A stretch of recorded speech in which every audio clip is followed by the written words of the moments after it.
Roy Wood Jr.'s new special is on Hulu. It just debuted a few hours ago. It's called Lonely Flowers. TikTok. Y'all think that TikTok ban is going to happen? I don't think so. I think it is. I think it's going to happen. I think somebody's going to step up at the last minute. We'll just switch to another social platform, right? Isn't that what they do? Lemon with that? 8 seems to be the... What is it? Lemon 8. Lemon 8. Is that owned by the Chinese too? It's owned by the same company that owns TikTok, yeah. Yeah, ByteDance, yeah. Right. And that one and Red Note are supposedly even more intrusive in their privacy intrusions than TikTok. So it's like, it's like jumping out of the frying pan into a deep fryer. Mm-hmm. Yeah. If you switch out. I feel bad for the kids that like all these small businesses that make all that money on TikTok. Yeah. It's like for a lot of like 17 and 18-year-olds, and it's wild to think this is their first job.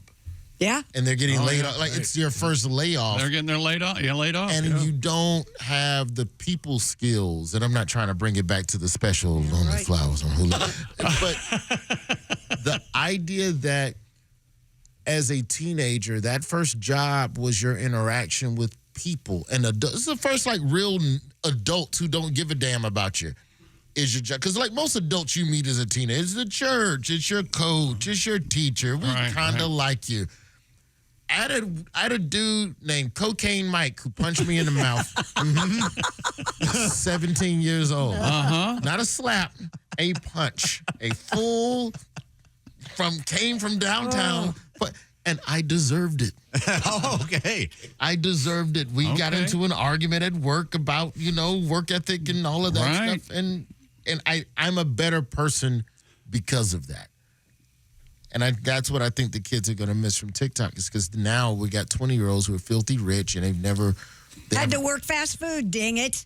Come on. Every American. Yes. Every single American.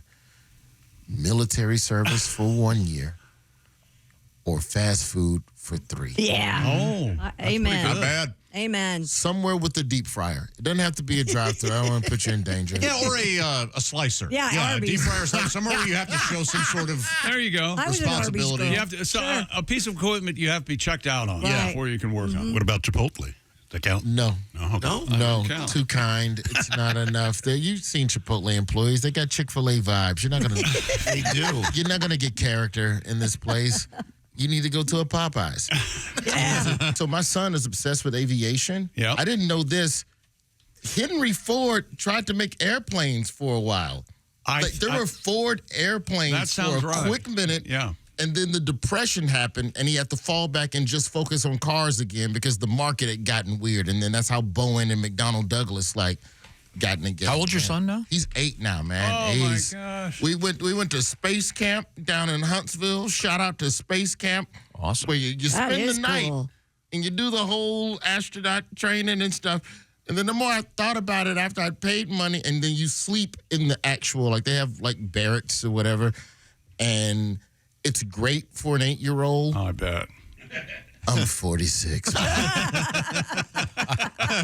My spine is not good. There are better mattresses in jail. And that's not a joke, because I've been to both places. Well, you and Pat have something in common. What do you think? Uncomfortable. I'd like to see that Venn diagram of people who've been to space camp and jail. Yeah. It's a 3-inch mattress with that weird no urine can get through. What's the Billy Mays commercial where the guy's floating on a screen door? Flex Seal? Flex Seal. It's a Flex Seal. It's a mattress coated in Flex Seal.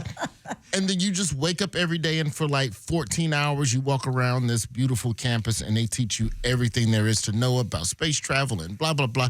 And then at the end of it, we're riding back to Birmingham to my mama's house and I'm going, there's no space shuttle. Like, where are you? Like, what? Like, the waiting list for astronaut to do it. Like, astronaut is a job you train, and then they go, you are an astronaut. Right. And then you go, great. When do I get to do it? We do not know. Maybe never. Yeah, maybe never. Seriously. Right. Or you are an astronaut, and then you get to go up there, and then you're stuck. Like those two that are up there. There's not enough conversation about the fact right now that there's 2 people stuck in space and they don't have an aircraft capable enough to go and get them. Yep. And we act like it's cool because, they're on a space station. There's other people up there. They have just because I have friends does not mean that I'm not stranded. She did a spacewalk a couple days ago. You have to get out of the capsule. Yeah, I need some fresh air. Yeah. If I don't leave this capsule, I'm going to kill you. Okay? I'm going to go have a smoke. I just heard you briefly mention the what do they call it? The self-checkout. Not a fan. Not a fan. You're not a fan. We really underestimated how much small talk plays a role in keeping crazy people calm. You're so right about that. Look, I'm just saying, man, like when retail started, the degradation of retail in this country was the beginning of disconnection in our society. The idea of just, hey, how you doing? How's it going? Your waitress has twice the tables and has no time. I miss just a regular Southern way. Well, how you doing? And what you doing? Oh, the catfish. Well, let me tell you about the catfish. It's like that's gone. And now the only time you see a employee is when you do self-checkout wrong. You want an employee to appear, make a mistake, and then the self-checkout machine shoots a flare up to let everybody know you're stupid, and then the beacon light goes off, and like, you don't know, please step aside, wait for an associate, you moron, and then the employee appears out of nowhere, and then they're rude to you because you don't know how to do their job. Exactly. You scanned it wrong. That's the QR code. That ain't the barcode. Get out the way. It's not my fault, man. I don't like that. I joke about it, but I really do feel like having that friend when you were in the store and this is my section. Let me know if you want to try on anything. And it's gone. Yeah. It is a ghost town. And if you are somebody who is disconnected, and a lot of people in this country live alone, they ain't got nobody. And that cashier might have been the one person. Am I the only person that felt like I liked it when the cashier would comment on my groceries as they came down the belt? Oh, look what you're having for dinner. Ooh, I like this flavor. Maybe they should program could they program the machines to do that? It's coming. I'm sure when you have your AI cashier bot that's going to be there in another 2-3 years. It'll probably remind you of what. Hey, you probably are out of ketchup. You bought it 6 weeks ago. Boy, they're really Amazon does that. Someone's having a party tonight. I had a cashier one time. I was trying a new health kick, and so she scanned the celery, and she scanned the salad mix, and she scanned the radishes, and she looked at me and she goes, "Trying something different?" Oh, jeez. And she didn't know me. I'd never seen her. That's good old-fashioned, folksy conversation. That's fantastic. Yeah. Roy is the father of an 8-year-old. So something of an older dad, I guess. Was that fair to say? Roy did these videos with his son. I'm not sure how long ago when he would pandemic. During the pandemic, he put them up where his son would wreck his toy cars, and Roy acted like he was ran the repair shop, and he was. So you go see what was the the Lego axle ain't looking good. We're gonna have to replace that, and if we're gonna replace the Lego axle, may as well get in there and get that other U valve. Now this gonna now your labor and everything $3,800. Now you go see Sheila; she'll take care of it. I would give him an invoice and send him up front to his mom. What's it like to raise a boy in New York City? As a Southerner from Alabama, Yeah, right. I don't know what I'm doing. All I know is to go outside and do stuff.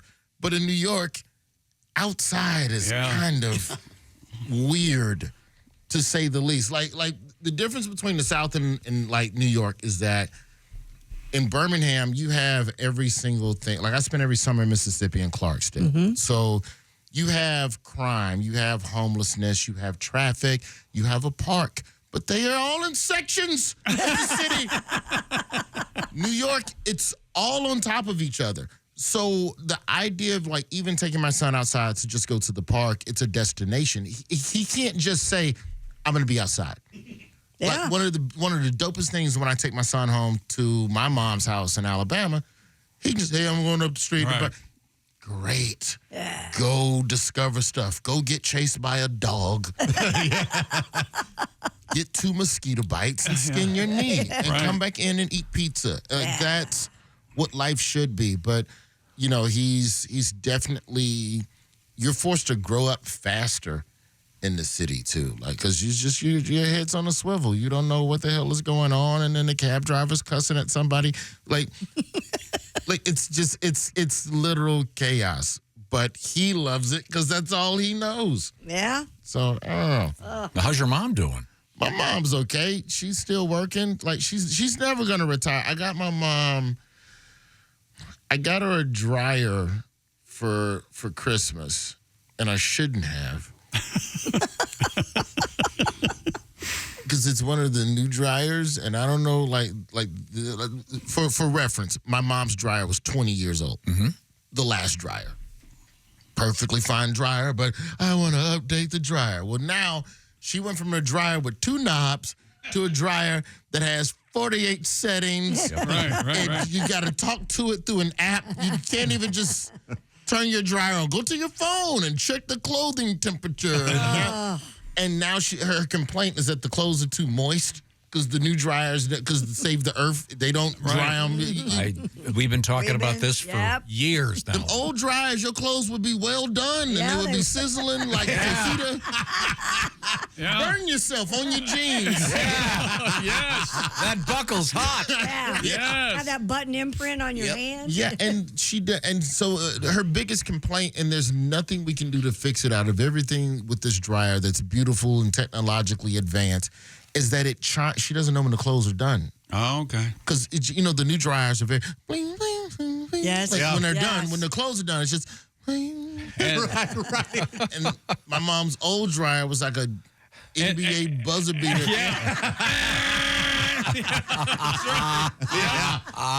Your clothes would dry in the middle of the night. You think you're getting subbed into the game. Check it in. 2-2 for the home team. Absolutely true. So I've spent the last 2 weeks on YouTube trying to Google how to turn up chime on dryer. And that does not exist. Oh. Yeah. It doesn't exist. Yeah. And if it does, even if it's an American-made dryer, there'll be some guy from Japan telling. It's amazing that whenever you Google stuff like that, I just had to do a thing last weekend about changing the oil, and it was some guy from South America talking about it. What? It's just amazing, the guys that are out there telling you what to do, but you can usually find everything. Yeah, I just don't like the fact that all of this technology is too connected. It's like we're disconnected as people, but all of our devices know each other. Wow. I got a text from my refrigerator. Yeah. Oh, yeah. What? Yeah, my water filter, man. It is time for the water filter. And Hey, man, hate to bother you, but... and it's midnight. Why am I getting a text from my fridge at midnight? And then the girl I'm with is like, who texting your phone? It's my refrigerator. Oh, is that how she saved in your phone? She must be a big girl. Call her in the fridge.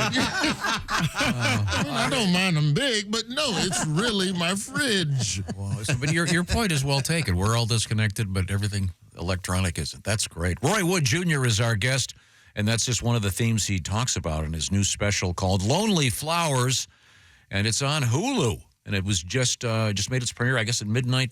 Well, So Tom, it dropped at 3 a.m. Eastern. I hate that. I don't like that phrase, Roy. Just back in my day when something was dropped, well, you got dropped from the team. Now it was released. It's what that you're used it was to. that hipster talk. Everyone wants to be. They're dropping their new. We just got a genuine back in my day. Oh yeah. Oh yeah. That was a real. When you were dropped, you're cut from the team. Is how I know My it. album dropping. My album dropping next week. Everyone's just trying to be too hip. That's what that's all about. Is that what that's all about? The world is a scary place. Yes, it is. There's lots of stuff going on. Now, yeah. speaking of hip, Roy Wood Jr. is obviously the son of Roy Wood Sr. And he's talked about his dad. His father was a very distinguished newsman. in a bunch of places, including Chicago. At the height of the civil rights movement, he knew all the key players. And you've told a great story about your dad discovering a guy that was, I think, the epitome of hip there for a while. Your dad discovered a cop who pulled him over, as I recall. And it turned out, I think your dad said something like, you'd be good on the radio. Yeah, you have a great voice for radio. And the cop was like, whatever, sign for this ticket. And who was that cop? Don Cornelius. Don Cornelius of Host of Soul Train. Peace, love, and soul. Yeah. My father was the one that kind of was like, hey, you should get in media. Stop writing tickets to black people. And Don got into it. And then eventually on that path as a news reporter for WVON ended up like doing the pilot for Soul Train, to which my father was one of the people who gave Don Cornelius some of the front money to make Soul Train, the first episode, happen. And then, of course, you try to sell it, couldn't sell it. And my dad is impatient and wanted his money back. And it was like... And Don kept telling him, hey, wait a while, be patient, and I can double your money. Yeah. Hey, man, I know you want your... Well, it's Duncan. Dig this, Roy. The train of soul is going to be rolling out the station soon enough. But just trust me on that. And my dad is frantic. He goes, I want my money. I don't care. Dig this, Roy. What if I made you a producer for the rest of your life? On the train, to which my father told Don Cornelius, and this is a true story, he told Don Cornelius, and I quote, nobody wants to watch black people dance for an hour. It's a terrible idea. It won't work. Give me my money before I have to beat you up. And Don eventually gave my dad his money back. My father signed away any rights or any attachment to the Soul Train empire. And I was not allowed to watch Soul Train. Which I actually respect my father for, because that's some real. You're supposed to be mad. Yeah. You threw away Bitcoin when it was 2 pennies. You should be mad about that. Yeah, that's what happened, man. You got to trust people. But to my dad's credit, you also have to remember, my father covered the Vietnam War, South African riots, African civil wars, the civil rights, like every pain, struggle, gun, somebody getting shot at or beat on, that's all he covered. He never covered good news. He never covered sports, just terrible stuff. And then some ex-cop comes into your office going, hey, what if we did something like Dick Clark? Get your ass out my office. We in the struggle right now. Hey, Roy, heard what happened to you yesterday at the riots. Listen, I got a show I need $1,000 for. What do black people be dancing? We just need an escape from all of this pain and ass whoopings. Wow.